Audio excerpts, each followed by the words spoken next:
So that I would go, I ended up, I had a friend, Paul, who I worked with that he got fired for doing cocaine at work. And I remember being so sad and thinking, like, I don't understand how you could do drugs at work. Like, I just never thought that that would be me ever in a million years. So it was like I thought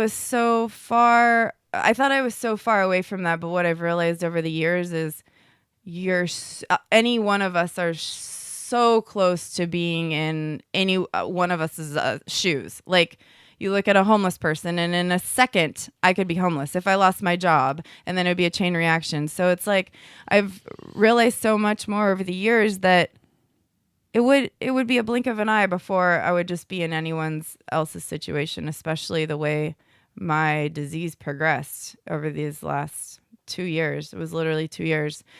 So the cocaine and alcohol, I ended up starting to do cocaine at work. I wouldn't drink at work because I knew that that was really bad and that would like impair me from driving. But cocaine, I drove great on. So I wouldn't do it when I was driving at work, but I remember before doing that, I had been doing so much when I wasn't working that I came into work, and I remember driving to a call, and all of a sudden my nose starts bleeding, and I'm driving. So I get to the call, and my captain who's sitting next to me sees my nose bleeding, and I'm like, my nose is bleeding. And so I stop, I park, and we're at the call, and he goes, okay, well, you take care of your nosebleed, and then come in there. And so they get back. The call was very benign, and we ended up getting canceled from it. But I remember them getting back in the engine, and they go, oh, what? Too much cocaine? And I'm like, oh yeah, whatever, But they genuinely didn't think. I mean, it was a joke. Like, they did not think, or even, yeah, they just didn't think that I would ever do cocaine. And I know that, and that's the sad thing, is I rode on the fact that everyone thought I would never do that stuff. Everyone thought I would never do cocaine. Everyone thought, like, not that I was perfect in any way. Relationships, they knew that I would picked horrible people. It's like, I feel like I have to beat my head against a wall multiple times in order to learn something every single time. And I've definitely had to do that with relationships, and also drugs. But, yeah, so, I wrote on that no one would think I did anything.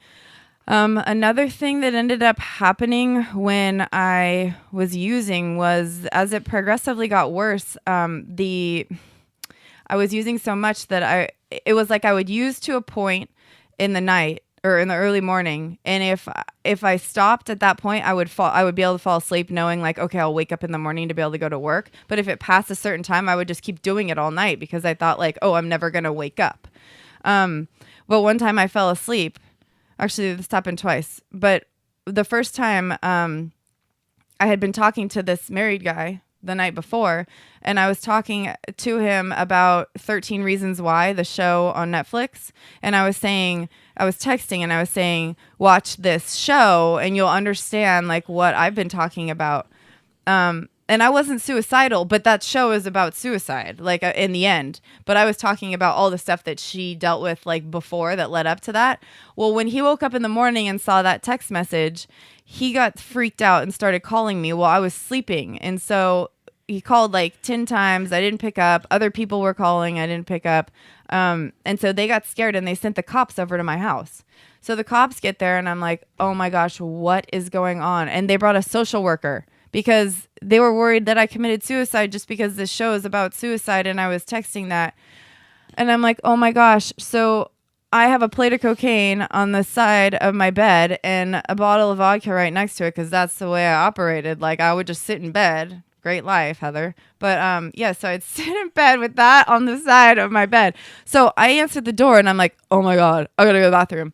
So I run in, throw the cocaine under my bed, and like, I'm like, what the heck? So I go out there and she's like, the social worker's like, we want to address these text messages that you sent. And I'm like, oh my gosh, are you kidding me? I said, do I really have to explain? Now I have to explain to the cops that I was with a married guy at work and this whole thing happened because of that. Like, this is embarrassing.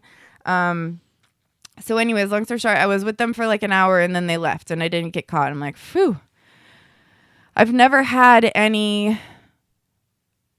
been arrested. Like, I've never had any like concrete, like, this is going to make you learn. I've had to just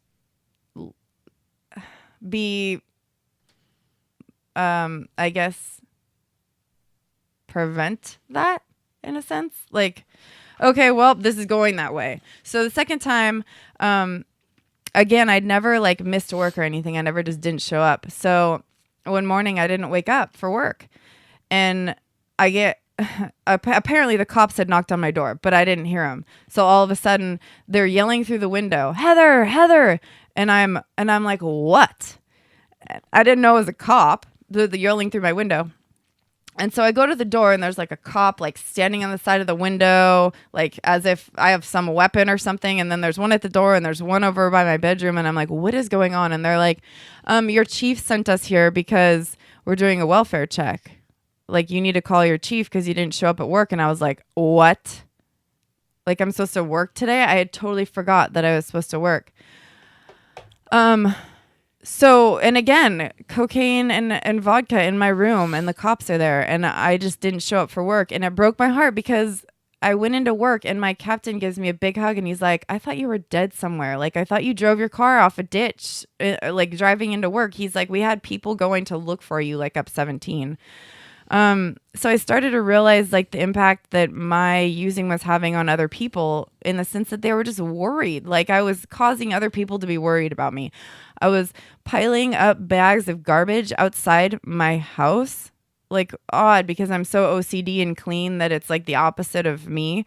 So I was piling up these bags of garbage on the outside of my house. And, so it was this big pile of white bags and my house is on a corner. It's like on display.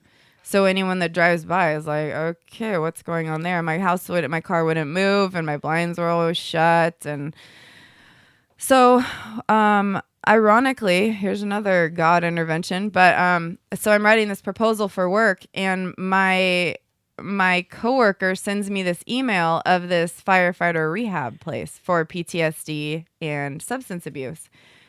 And so, and at this point, I'm like, oh yeah, no, I do not have a drug problem or an alcohol problem. Like, I just have a PTSD problem. And once that's fixed, like, this other stuff will go away for sure.